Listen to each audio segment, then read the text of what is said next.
go south, but honestly speaking, let us also appreciate this is one house. Maybe we should actually have just 47 senators. This is one house. If the 3 are elected, fine. If 7 are elected, fine.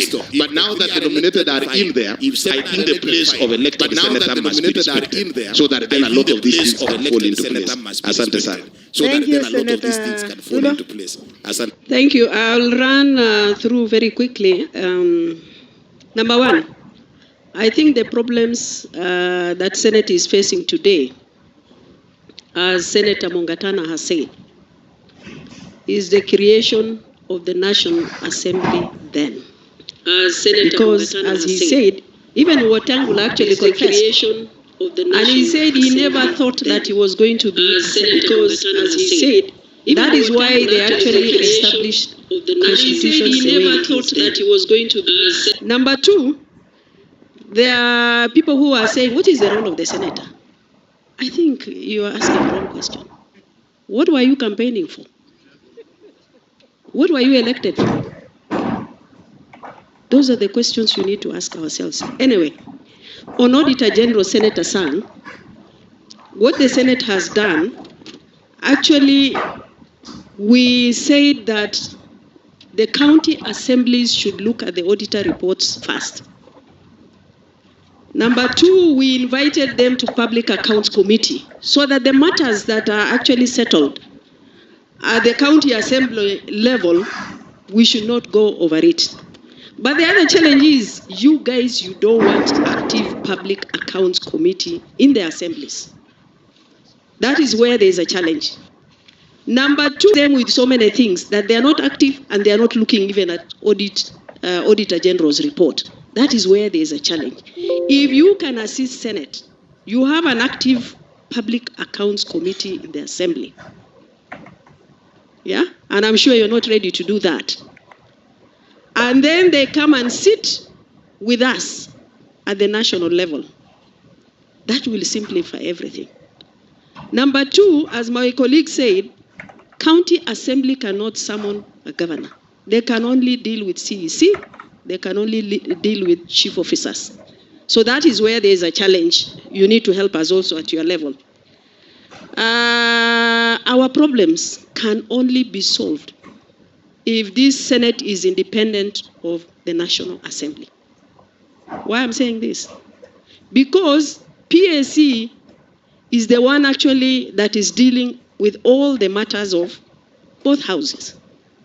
Our speaker doesn't sit in PAC. The only person who sits in PAC are the commissioners, where we don't have numbers. Number two is the clerk of the assembly, of the Senate. Our clerk was almost sacked severally because they are saying he behaves like a representative of the Senate. My advice to you, or my way forward in as far as actually resolving the problem of the Senate, is to fight for independence. Because I remember we went to Australia with Mutula Kilonzo and Kiraitu Murungi. When you go to Australia, they're totally different. Actually, the Speaker of the Senate is called the President of Parliament. And the National Assembly is called the Speaker.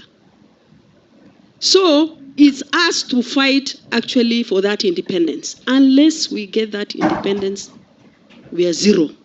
We are not going anywhere. As you've said, we have goodwill. I hope that goodwill is there. And as my colleagues have said, the earlier, the better if we pursue our issues, and that political goodwill will work in our favor.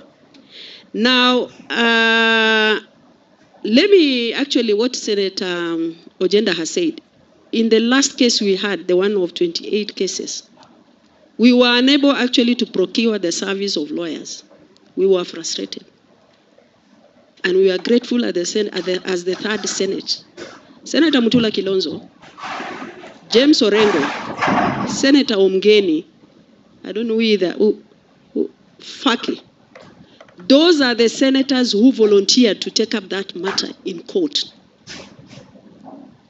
And that actually points back again to the issue of independence. We don't have independence. Because when we want to take up a matter, Ile ni nyingine. Oh, okay.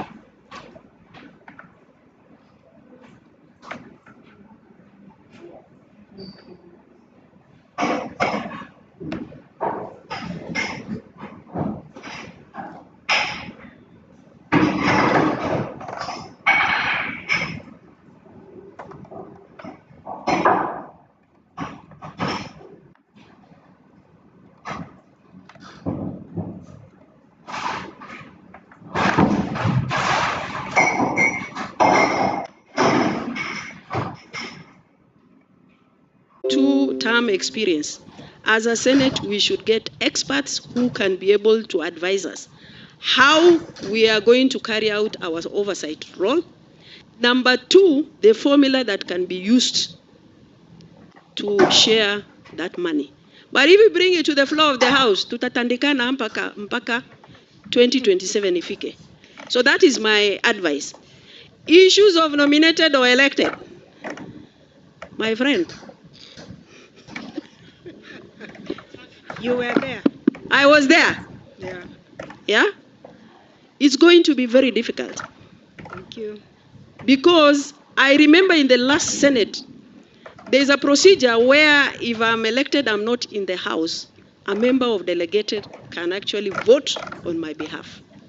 But what happened in the last Senate, when things became so hot, all the elected senators withdrew the voting rights. Yeah? So, sorry? We are not equal. It will be. You are not redundant. Let me say this. There are two senators in the Senate. That is Senator Mwaura and Senator Gertrude Musuruve. They actually carried out their role for PWDs so well in the last Senate. And they had brought legislations. They have fought for PWDs. We have matters of gender in the counties. We have matters of gender nationally. We have matters of actually budget and youth. Those who are relegated even in the counties. There's a lot to be done. But I heard the clerk saying we are going to have a workshop for gender, we will have for youth, we are going to have for PWDs. And I think this is the right time you need to put yourself in the right place. How are you going to carry out your mandate? Lakini mkishindana na hapa na elected, utanyoroshwa. Thank you. Now, finally, now the issues of constitution and our mandate. By the way, last Senate had done a very thorough overhaul of the constitution as far as amendment to our role is concerned. The reports are there.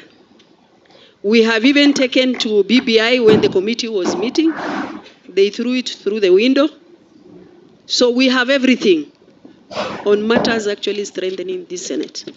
So I will still appeal to the Speaker as we wait for the constitutional amendment moment. Maybe we need to engage a consultant to help us iron out the issues of the mandate of the senators. I thank you. Thank you.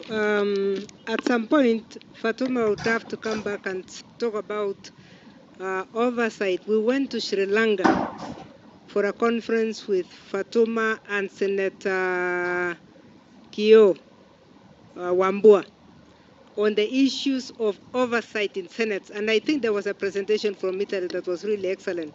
They did not have to hire experts for everybody, but the Senate in Italy has an oversight office that really would go and detect whatever you want from the ground, and you are able to go as a team so that the committees can actually effectively do oversight on the ground.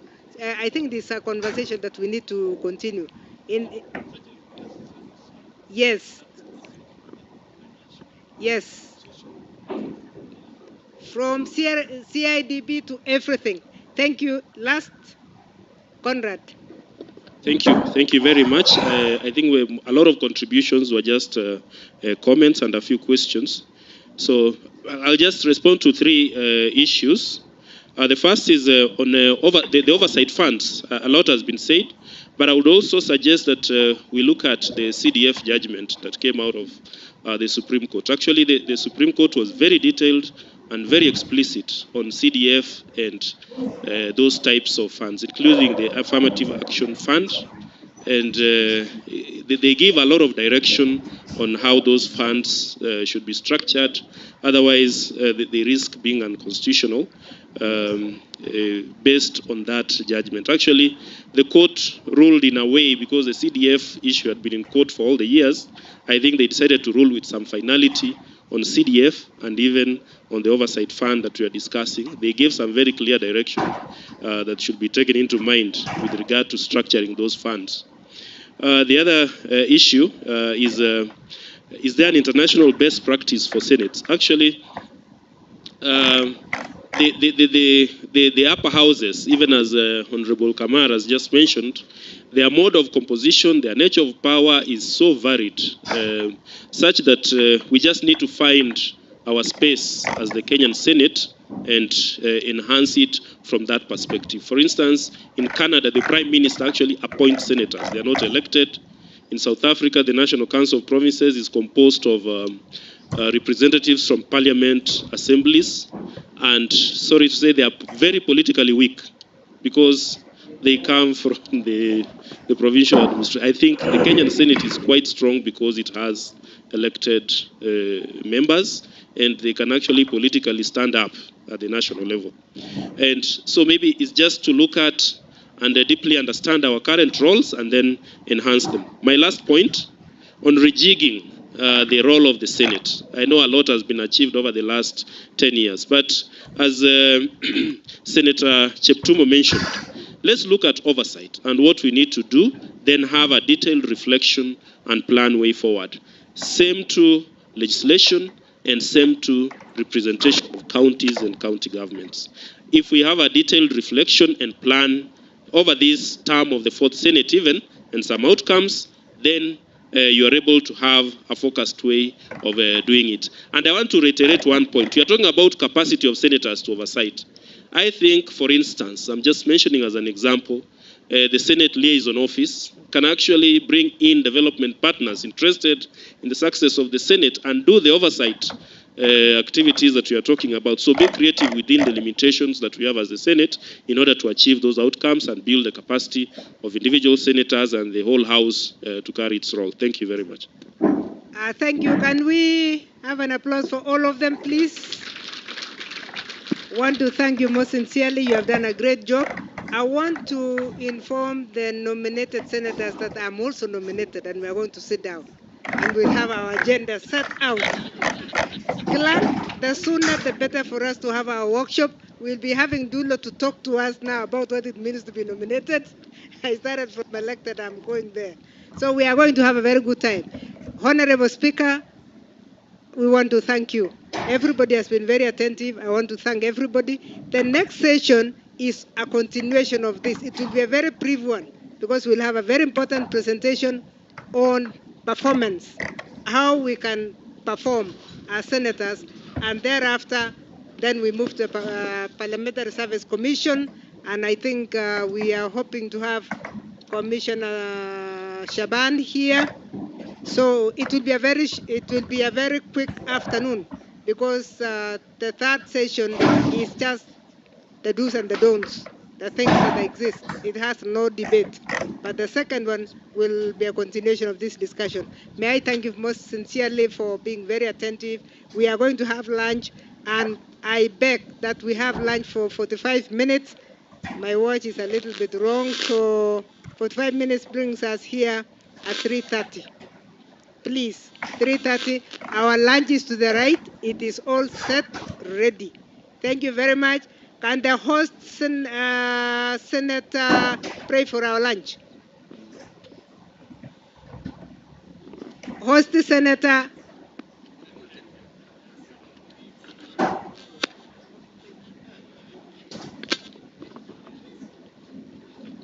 Good. excuse, we are Catholic, some of us.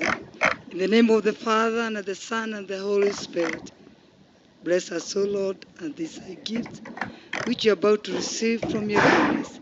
In Jesus' name we pray. Amen. Thank you.